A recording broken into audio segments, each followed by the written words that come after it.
Assalamualaikum warahmatullahi wabarakatuh. Perkenalkan, nama saya Akbar Fitriansyah dengan NIM 19 10 30 10 84. Nah, baik, di sini saya akan menjelaskan sedikit tentang chest terapi ya. Nah, chest terapi adalah sekelompok, yaitu sekumpulan teknik pijat terapi sebagai usaha membersihkan jalannya nafas akibat menurunnya fungsi muskulosilari atau clearance atau transpose secara fisiologi, atau bisa disebut juga batuk. Nah, yaitu yang pertama ada nebulizer ya, yang kedua ada postural drainage, yang ketiga itu ada tapotamen atau clipping, yang keempat ada chest vibrasi, dan yang kelima ada clogging ya. Nah, tujuannya itu apa? Nah, tujuannya untuk memperbaiki efisiensi kerja sistem pernapasan.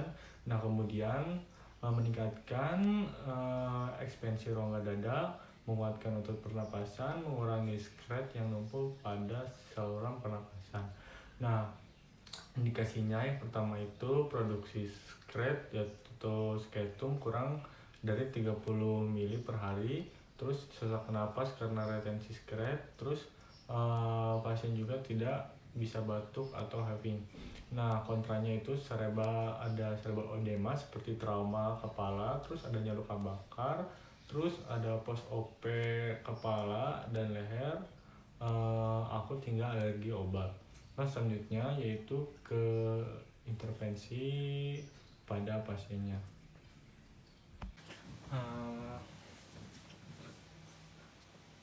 Baik, di sini saya mendapatkan skenario 1,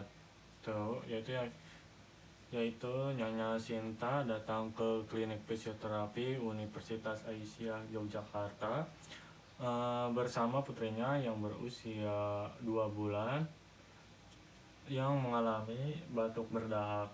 Setelah dilakukan anamnesis, diperoleh hasil terjadinya penumpukan spektrum pada paru-paru kanan bagian upper lobus optical anterior segment.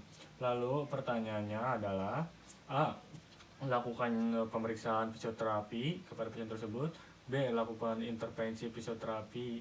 Nah, lanjut ke jawaban yang pertama, yaitu ada anamnesis. Nah, didapatkan hasil bahwa seorang anak yang berjenis kelamin perempuan itu yang berusia 2 bulan tersebut dengan kondisi saat datang ke klinik fisioterapi dengan kondisi batuk berdahak. Kemudian fisioterapi melakukan tes dan pengukuran, yaitu dengan menggunakan tes perkusi dan auskultasi. Nah, lanjut ke pemeriksaannya, yaitu ada auskultasi, yaitu yang pertama fungsi pemeriksaan ini yaitu pembentukan di mana letak skeletum untuk mendengarkan nafasnya yaitu normal atau abnormal. Nah, di sini kita menggunakan stetoskop. Jadi ini pengganti stetoskop sementara.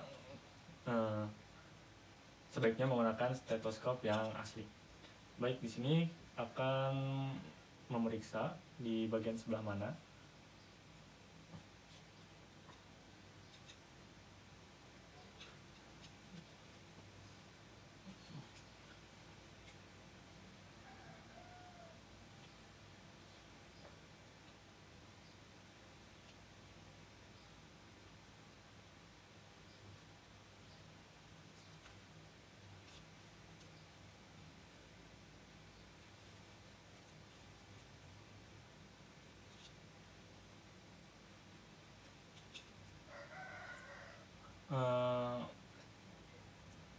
Ini terjadi di bagian anterior,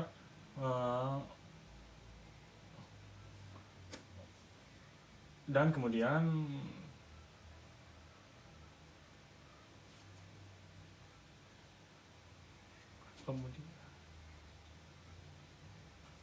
Kemudian saya juga akan melakukan pemeriksaan di bagian posterior atau di belakang ya.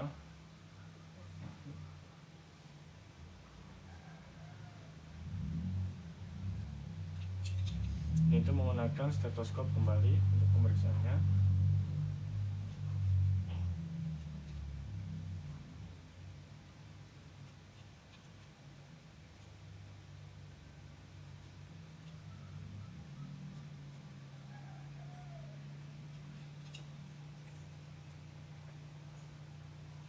Yang selanjutnya yaitu dengan cara perkusi. Nah, dengan cara perkusi ini dilakukannya di bagian atas klavikula, yaitu dengan cara diketuk, yaitu mendengarkan sonor, hipersonor, redup atau pekaknya.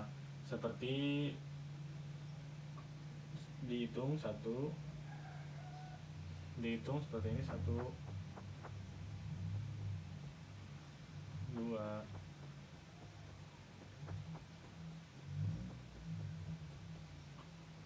3,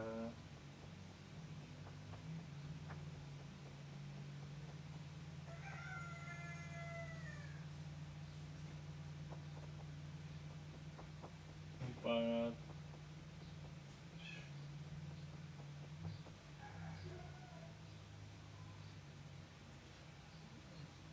Nah, dan yang ini tuh di bagian anterior.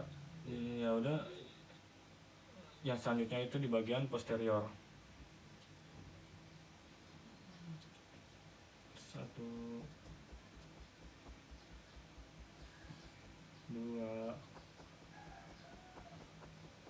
3, 4,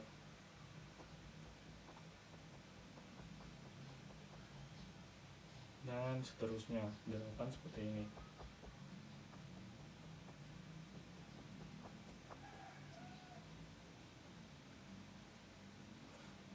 Yang selanjutnya, setelah melakukan pemeriksaan perkusi dan auskultasi, kita mendapatkan bahwa adanya penumpukan skletum pada paru bagian kanan si pasien tersebut. Nah, upper lobus apical anterior segmen.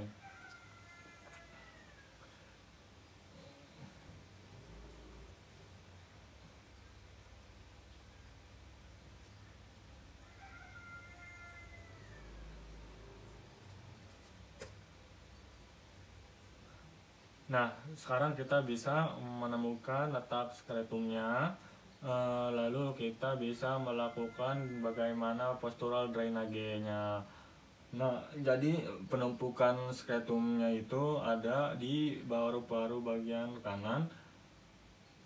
Nah, jika adanya nyabeng dan bayi tidak menangis, bisa kita taruh di bed. Namun jika bayi menangis, bisa kita gendong atau minta tolong kepada ibu pasien tersebut untuk menggendong. Nah, jadi posisinya itu lateral, sinistral, atau miring ke kiri. Di sini ada macam-macam. Di sini ada macam-macam teknik kombinasi, yaitu ada teknik tepuk teman atau clapping, yaitu dengan cara menepuk menggunakan 3 jari, itu selama dilakukan 3 menit sampai 5 menit dilakukan 3 sampai 5 menit. Nah, di bagian skletumnya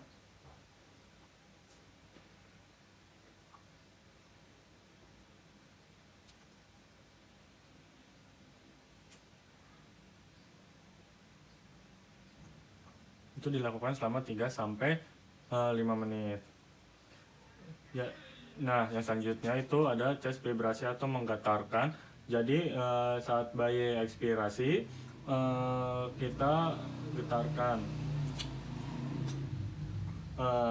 Jadi ketika si bayi membuang nafas, lalu kita getarkan. Namun kita tidak perlu menginstruksikan kepada bayi, kita rasakan saja ketika bayi tersebut membuang nafas seperti ini.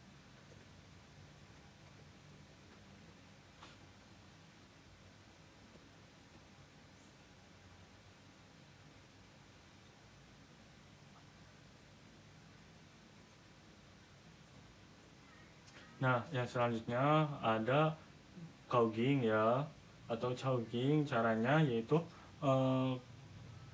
kalau anak usia di atas 1 tahun bisa kita instruksikan untuk batuk.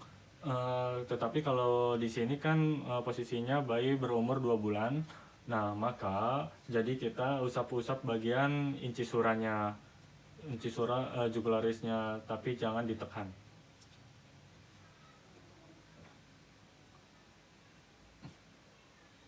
Kita mengusap-usap, nanti sketumnya akan rontok keluar ke bawah.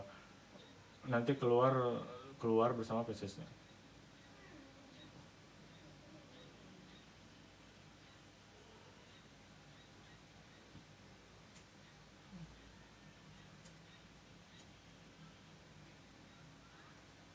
Nah, tidak apa-apa keluar dari bawah juga, karena usia bayi tersebut masih 2 bulan.